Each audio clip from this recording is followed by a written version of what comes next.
I don't think Gigi's going to be in. I think she was fired. For the room to not be ready, to be non-existent, to not be for us? Like what? Huh?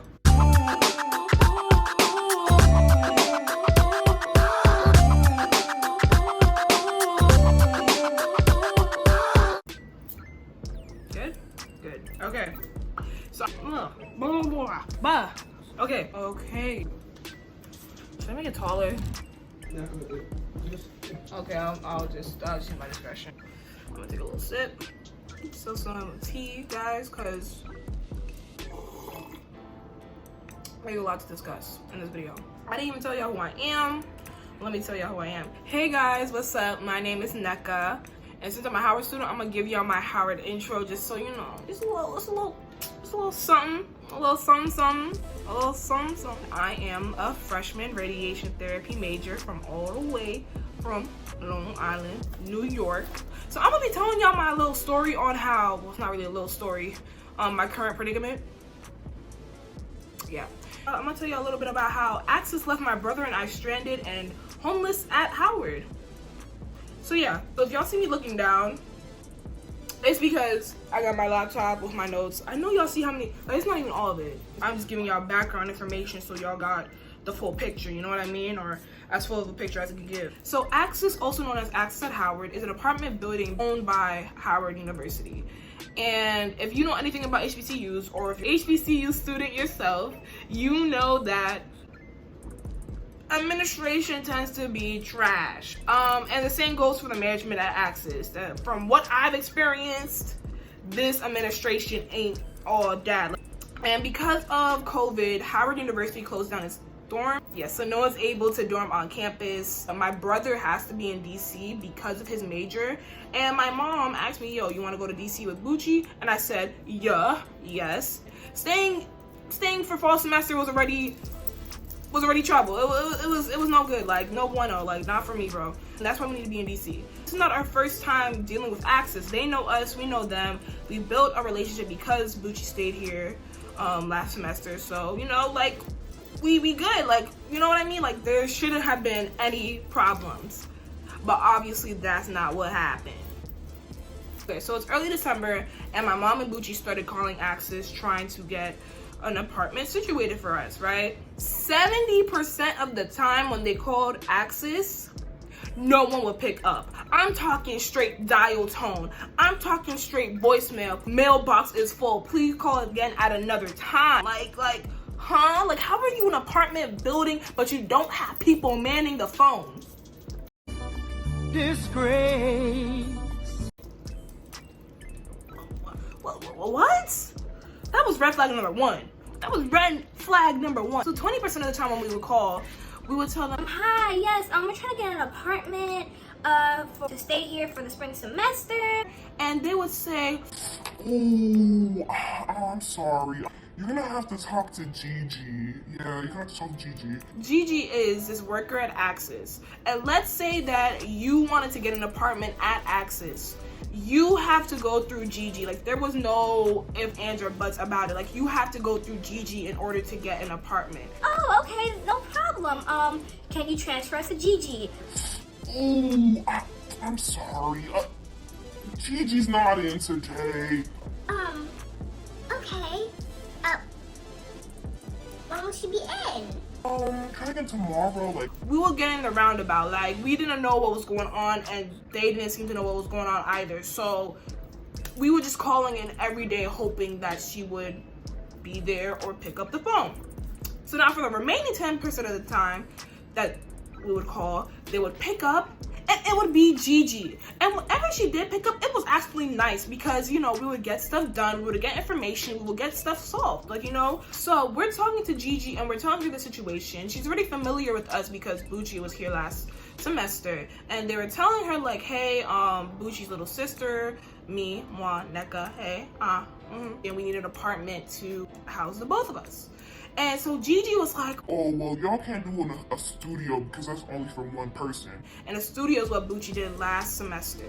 But she did say that 2 people can stay in a 1-bedroom, 1-bathroom apartment. and that she would try to get another bed into this apartment and put the bed in the living room. So there'll be a one bed in the bedroom and one bed in the living room. Now, Bucci and I, we weren't happy about this, obviously, because, you know, we both wanted 2 separate bedrooms, you know, have our own privacy, have our own little thing going. But obviously, beggars can't be choosers. Bucci has to be in DC, and I'm trying to get out the house. So I was like, all right, man, you know, I'ma just, whatever. I'ma thug it out. I'm good. It's okay. We can do that. So this is the agreement that my mom, Bucci, and Gigi had, that we would be in a 1 bedroom, 1 bathroom situation where there's an extra bed in the living room. And my mom asked Gigi if she can negotiate the price with her supervisor, because it was kind of expensive for my parents. So, you know, it doesn't hurt to ask if they can negotiate the price. So this is what happened in a period of 2 weeks. And like I said before, it took a long time because 70% of the time they're not picking up the phone, and 20% of the time Gigi was not there. So who are we gonna get help from? No one but Gigi. So we were anxious because we didn't officially have an apartment, we didn't sign the lease, we didn't even have the negotiated price. We were homeless at Howard. Like, we need to be in DC, but we have nothing finalized. And we luckily got Gigi on the phone, and she said, okay, yes, I'm gonna call my supervisor, I'm gonna talk to my supervisor, get the negotiated price, call me back Monday, and I'll have you updated. And my mom was like, okay, good. My mom calls back Monday. No progress. Gigi did not talk to her supervisor. No progress whatsoever. So she tells my mom, call her back tomorrow. So my mom calls her back tomorrow. And they pick up, and it's a random person. And my mom's like, is Gigi in today? Ooh, Gigi's not in today, I'm sorry. When will she be in? I'm not sure. My mom's like, please leave this detailed message for Gigi. So she gives a detailed message basically stating like, hey, what's going on? We need an update. Please get back to me. Here's my phone number. Like, we need an update. I'm supposed to be moving my children in 2 days, and I haven't heard anything from you. I don't have a negotiated price. We didn't sign the lease. Nothing going on right now. Like, we need some information.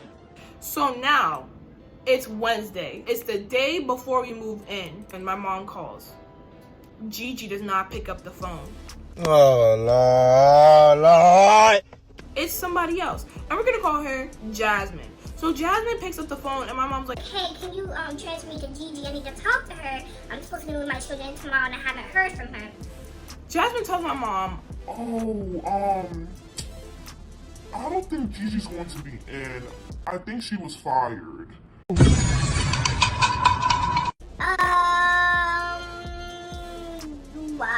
I'm supposed to be moving my children in tomorrow, but Gigi hasn't gotten back to us, and now she's fired? Like, what's going on? Jasmine reassures my mom that everything's still set up for us, that we can move in tomorrow, that everything's good. It's like, are you sure? We're driving all the way from New York to DC. Like, let me know now so that I can plan accordingly. And Jasmine, once again, reassured my mom that everything is set up for us. Everything is ready. You could come in tomorrow. Thursday, my mom calls in the morning again just to confirm that everything's good. And Jasmine picks up the phone again and says, yes, everything is ready. You could come on down. Like, we're good. You're set. Okay, so we're like, I bet.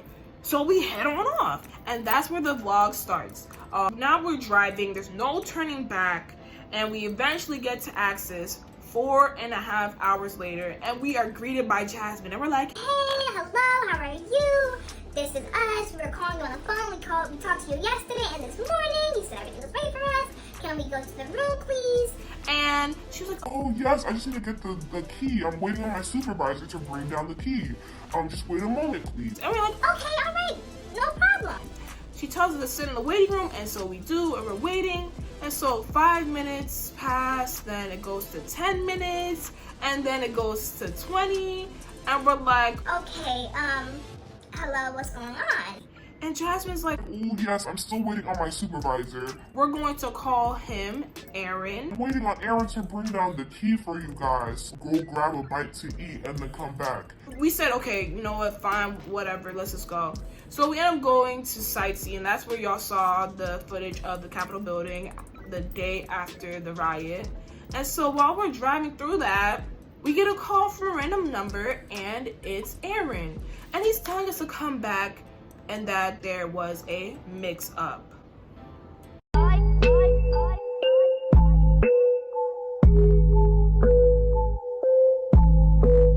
So he he basically explained to us saying that he is Gigi's supervisor and that she was indeed fired. He was on vacation for the past week or something. The agreement that my mom, Bucci, and Gigi had for our 1-bedroom, 1-bathroom situation setup was void, and that we will not be getting that room. Oh, excuse me? My mom, Bucci, and I are all dumbfounded, like, what? So we drive back to Axis and we meet Aaron and we talk. We're like, what happened? And he tells us that yes, Gigi was indeed fired and that we're not going to get the room. He continued on and said that Gigi was not communicating with him or his supervisor about what we were talking about, and so they were left in the dark and they don't know what's going on, and everything that we were talking about is basically not going to happen.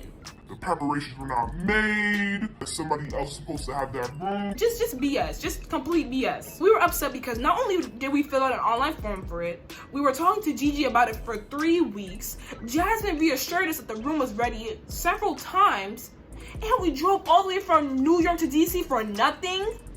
For the room to not be ready? To be non-existent? To not be for us? Like, what? Huh? No, ma'am. No, ma'am. No, ma'am. No, ma'am. There was really nowhere for us to turn back to. Like, we were stranded. There was nothing for us to do. Like, we didn't know what to do in this situation. So Aaron tells us there is, in fact, an apartment that has 2 beds in it, but it's a studio. the price for the studio is horrendous. And we were like, this is unacceptable, this isn't fair. and all Aaron is saying is that this is all he can do, and no, he will not be changing the price. My mom and Aaron are going back and forth. Bucci and I are in the waiting room calling and looking up apartments. Gigi and Jasmine are nowhere to be found. It was just pure chaos. There's just a lot of he said, she said. Like, a lot of things were being said, but nothing was being done, you know? Like, Aaron offered to let my mom talk to his supervisor. Let me tell y'all what she said. She said, All I can say is that I apologize. what? All you can say is that you apologize? Like, huh? What? I think that's ridiculous. It's hard to get into why, because I'm trying to explain. I'm trying to be respectful. Ridiculous.